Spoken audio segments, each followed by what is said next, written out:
We really like to mix styles. That's why we're Modern Vintage Home. We don't like it to be all modern or all vintage. When people walk into my house, I would like them to feel comfortable. That's the comment I get most often, is that it feels very cozy and comfortable and warm here. I feel like when you're in your home, it should be really your favorite place. I'm Rachel Carosiello. I am a partner at Modern Vintage Home. We're based in Morristown, New Jersey. Probably 60% of our projects are here in town. We work in the whole tri-state area in New York, and we can really go anywhere. I would hope that our clients would say that we think that their style is more important than ours. We have homes that are from 1800s, we have brand new builds, and we really think it's important to figure out who the client is, what they want, and it's not really about our style, it's really about theirs.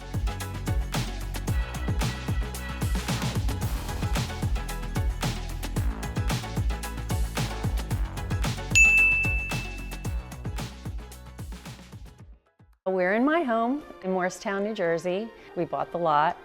We built this from the ground up. It's been a labor of love. My husband has a plumbing HVAC business. He did a lot of the work himself. It was so fun to do it ourselves. We GC'd it ourselves. We hired everybody ourselves.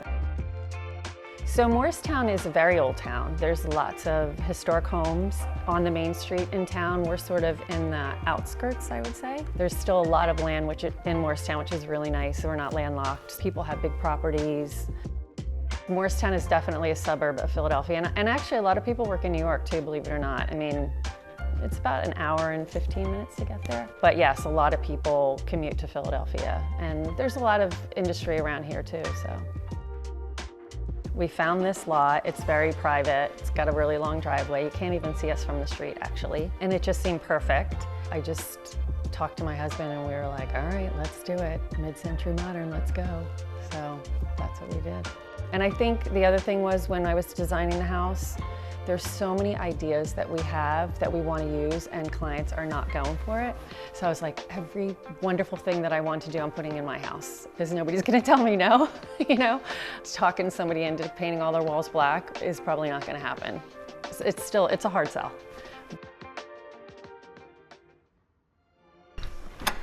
Welcome to our home. We are here in the entryway foyer. This is our beautiful Philip Jeffries wallpaper that welcomes you as soon as you walk in. I found this table that has like a mid-century feel to it. It's walnut. The floors are walnut. I would have my whole house be walnut if I could. These are Hubbardton Forge. Fell in love with this whole line. You'll see it again in my kitchen. So then we have the nice light that comes in from the front door.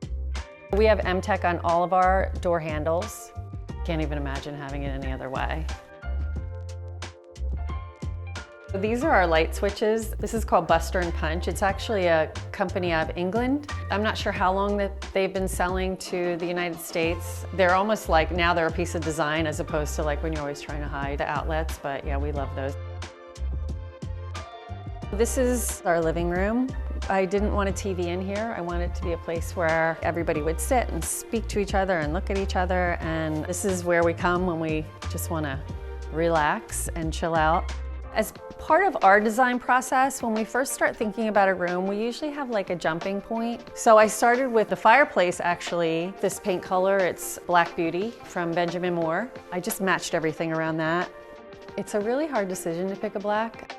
Believe it or not, there's about 10,000 blacks. Blacks have gray, they have brown, they have all these different undertones and not everybody can see it. This one has a little bit of brown in it. People think I'm crazy, but it really does if you look at it. So this is my table where I have lots of beautiful things here that mean a lot to me. Some pottery, some gifts from friends, and then I have my poofy lighting here. It's remote control, and you can put it anywhere. I had contemplated putting it up on the fireplace, but it just looks so pretty here. This is our dining area. This table was our jumping point. I just fell in love with this, and everything else came in on top of the table.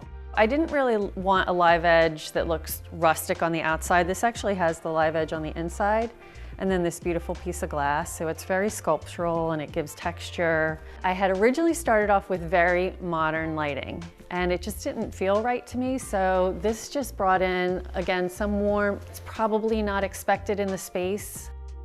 So come on into the kitchen. This is probably my favorite room. Everybody was doing white kitchens when I did this. I work with a kitchen designer and I told her I wanted walnut and she said, nobody's doing walnut. And I said, perfect. These are all walnut. I love drawers. I wish the whole place could be drawers, but you do need some cabinets sometimes. I wanted the island to be really big. And then I wanted also have some warmth. So we added the butcher block at the end. And then this finish came because I wanted it to be dark, but I didn't want it to look flat. You can see it better in here. There's like a modeling to it. It almost looks like it's metal, but it's actually wood. I knew that if that was just black, it would look very flat. So if you remember from the foyer, these lights, they're the same collection. And then this is really fun here too. This is from Wolf. And I liked it because it actually goes into the cabinet, which I had never seen before. I just thought that was really interesting. I've never met a hood that really I love. I had them make this mantle and I just did a downdraft, which was so easy. Then it gave me a shelf that I could accessorize, and it's almost like a room, not just a kitchen. The floors are not real brick, they're porcelain because I thought they'd be much more user-friendly. And also, I wanted them to be thin, and most of the bricks I was looking at were thicker, so I wanted it to have more of a sleek look to it. So we ended up with the porcelain. That again was so hard to find. It was like going back and forth. Finally found this and I was so happy about that. This tile is interesting because this is what I always thought was going to go on my fireplace. When I was in the tile store, I knew it had to be something interesting because it has to go through the whole wall. And then it was going to wrap around the fireplace and the TV. So I just thought this was perfect. So this is where we eat. I thought we were going to use that dining room more than we do. I've let it just get patinaed, I guess you could say. I was freaking out about it at first, but then I was like, you know what, we live here. You have to just let it age, let it turn to whatever it's going to turn. Same thing with your countertops. If it gets etching, it's been outside forever, right? It would have etched when it was outside. You go see all the Italian statues and they're all made out of marble and they're outside. So if they can handle it, I figure my counter can probably handle it as well. And this space, it's so comfortable. I love having a seating area because I'm always in my kitchen. That's always been my dream, to have a sofa in my kitchen. So coming back to this wall, so the tile had to come all the way through. I'm not a huge color person, I guess you can tell, but I do love rich jewel tones, so I loved that red. This is our frame TV, which I love because it looks like a piece of art. So my favorite room is the kitchen, but everybody else's favorite room is my laundry room. We had this space to put 2 washers and 2 dryers. It's so handy. I know it sounds ridiculous, but there's 4 adults here and we all do our own laundry. There's rarely a time when somebody's waiting for a washer or dryer, you know? I like every room to feel like I want to be there. You know, who wants to be in their laundry room? But if you make it pretty, maybe you wouldn't mind. Back here is hidden is the baskets. So I had openings so that you could put the baskets away because that used to drive me crazy when the baskets were out. So this is our mud hall. Garage is here. It goes into the powder room is right here. It's like sort of in a private little place. See how beautiful that is? The M-Tech. I picked the knob, I picked the back plate. That's what's great about it is you can switch up, have the same handle and it looks completely different because you've changed the finish or you've changed the back. This also comes round, it comes silver, it comes black. And then here's another one.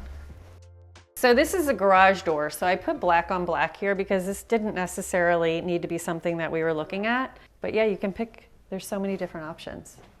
One of my other favorite things is that the floors are all heated and we don't ever turn the heat on. It heats the whole house.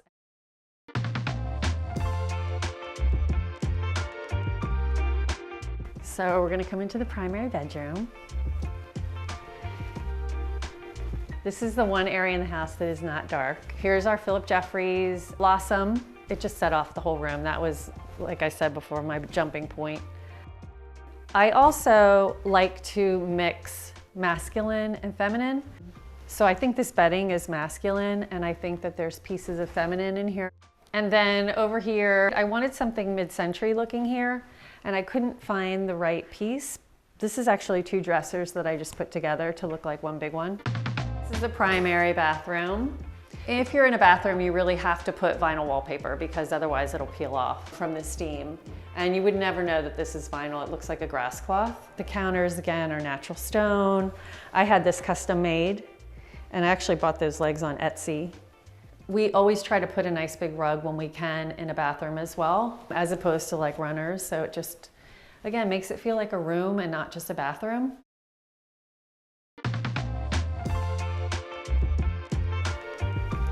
So this is the basement or lower level. We didn't want it to feel like a basement. I think we did a pretty good job of that. We were able to get really big windows in here. We just raised up the whole house a little bit so that we could get the big windows. These are 10-foot ceilings, which is super nice. And these floors also are heated. So this is where we come when we have a lot of people over, where we entertain. This is a great table to play games. We have couples here and they can like sit across from each other and we can all play a game. These are actually Home Depot stock cabinets that I had painted, and I think they came out so nice. I'm like, I think they look custom.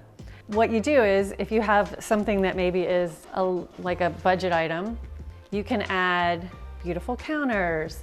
This is the same that's in my kitchen, and I just did it in a brick pattern instead of a herringbone, so again, so that the house sort of speaks to each other. This is so comfortable, and we can seat so many people in here. This is an old radio, that was my brother's. He collected things like that. And this is just a cute little seating area. And then over here is my office/gym. I do work out here every morning. I can't say I use it as an office, but it's pretty. This is a vintage bar that was from the 70s that I found at an antique store. This came from our old house. So it's, like I said, it's important to keep pieces that mean something to you. These are my dad's. This was actually an old Crate and Barrel coffee table that I liked. And so I just bought cool legs and I turned it into a desk.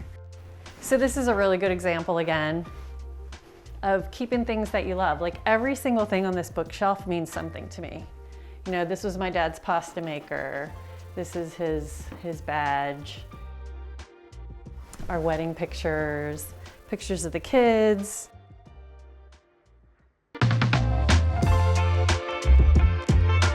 This is our game area.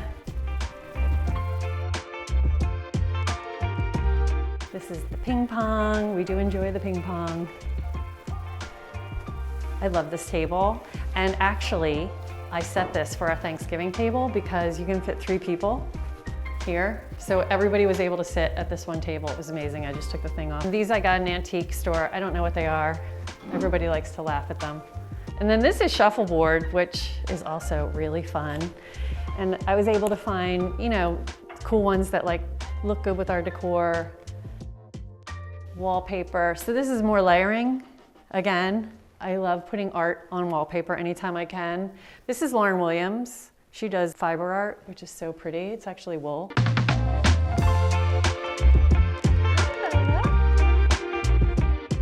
As an interior designer, we see a lot of things. It was hard for me to hone in on exactly what I wanted.